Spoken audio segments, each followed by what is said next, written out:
So my name is DeLane Olsen, and I work for the hardware, for the wheat quality group at NDSU. So we work with we're a very integral part of the crop quality report that goes out in the fall. We're the ones that are taking get those samples from South Dakota, North Dakota, Minnesota, and Montana, and we actually do put out that weekly report and also put out the final report that's used to display our crop to the foreign market. One of the things that I want, and we also work with the hard red spring and the hard red winter breeding programs.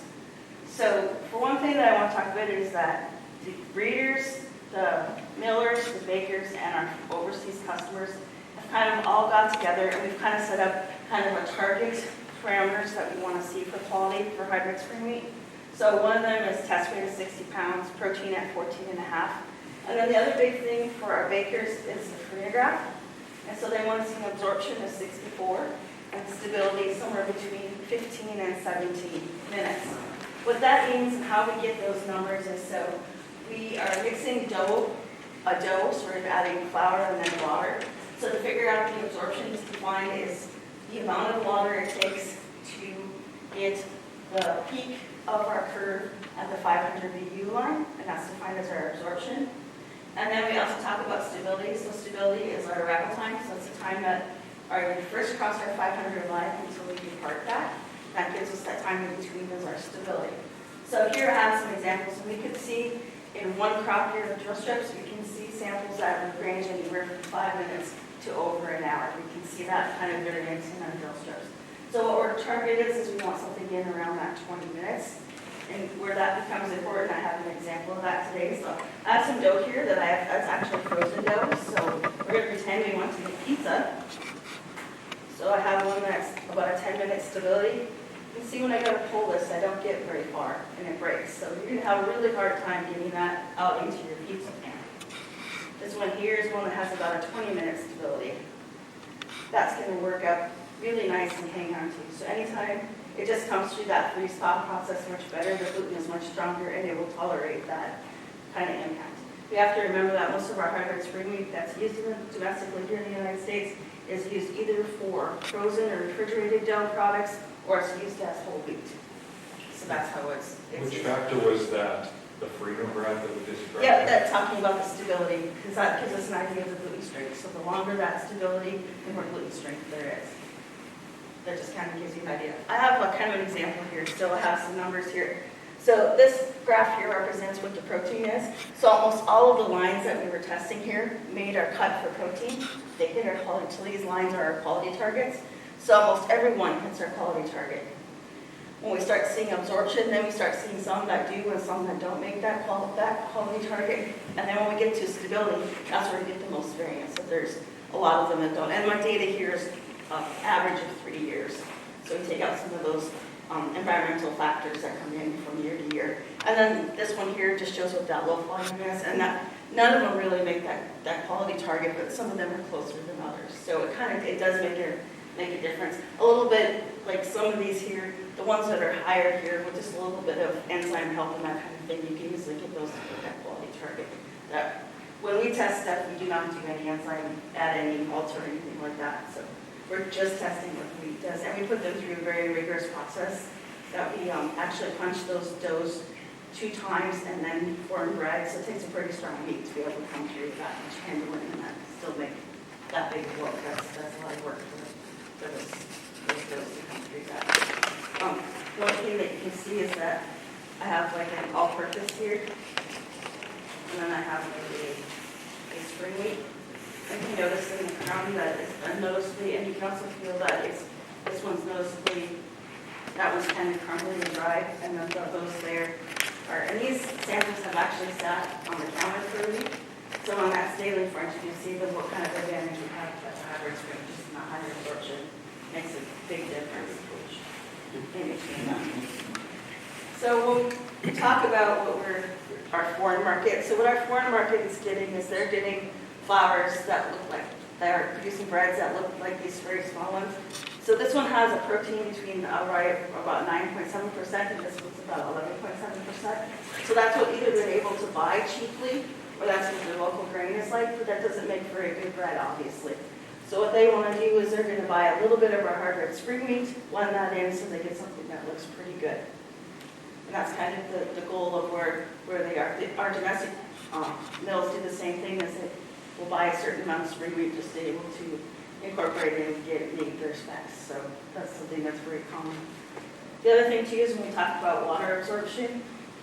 So I have 2 spring wheat lines.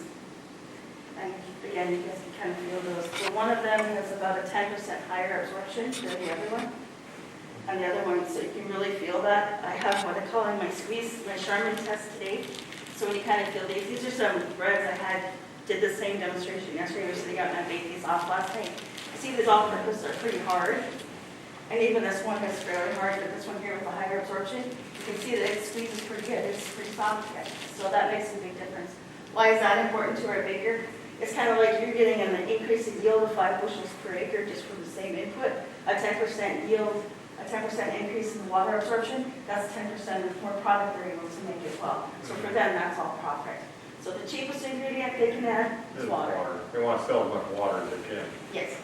And you said they do that by the higher protein? It's not necessarily it's by the absorption. So you can have samples that are pretty much the same protein, and that doesn't factor the same protein, and they just the absorption is just that different. Does anybody test for digestibility? It seems like we're breeding wheat for stronger and stronger gluten, and now everybody's getting more and more gluten sensitivity. We have done that. We did that testing, was published 2 years ago, and the long story short, no, we haven't changed anything. But the amount of continuing the tannin is the same. It's just that we've just been selecting for the ones that are stronger.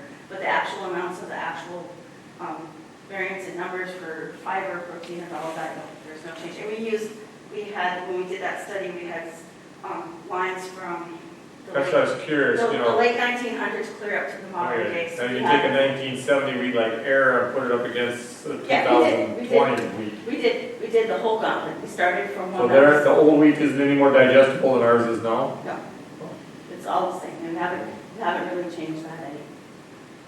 Our ability to detect the issue in the human population has changed, not the other way around. Those people have always been around.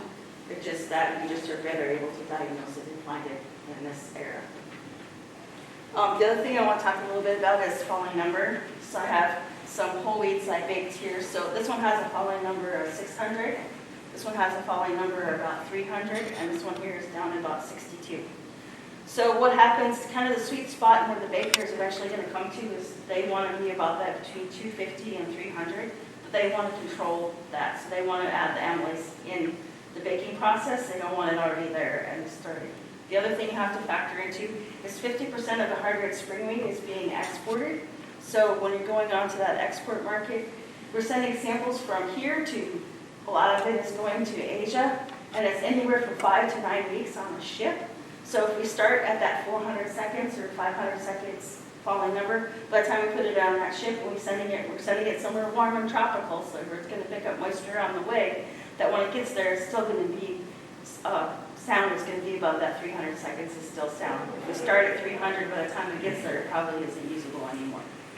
So that's one place that it starts to be. Once you break that starch, you can't fix it. It's broken. So that just gives you kind of an idea of why that falling number becomes so important. I'll entertain any other questions. My wife's deciding to use your bread machine again, and I'm not sure what flour she used, but the crust got pretty firm, pretty hard. What would be the best flour we could buy in a grocery store that would be probably a softer crust than what she had? It's probably you're looking at some kind of bread flour, and my suggestion is probably to increase the amount of water in the recipe a little bit, because you're probably a little bit higher absorption. That tells me that you probably need a little more water in your recipe. And that's something you just have to play with and kind of figure out. And one thing too is once you find a kind of flour that you like and get a recipe figured out, don't change flour. Because I can tell you right now that the parameters that I see in this steak meal flour in 10 years hasn't really changed much. That every time I test it from year to year to year, and I've done it for a long time, and it's always in about that same range.